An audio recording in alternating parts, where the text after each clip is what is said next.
Members of the family, mga miyembro ng pamilya. Family in both Filipino and in Bisaya is pamilya. Father in Filipino is tatay or ama. In Bisaya, we say amahan. Mother in Filipino is nanay or ina. In Bisaya, it's inahan. Child in both Filipino and in Bisaya is anak. Sibling in Filipino is kapatid. In Bisaya, we say igsuon. Grandmother in both Filipino and in Bisaya is lola, lola.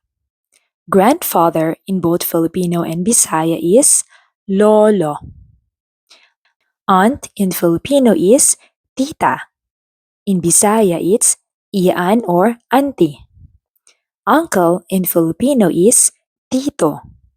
In Bisaya, it's uyuan or uncle.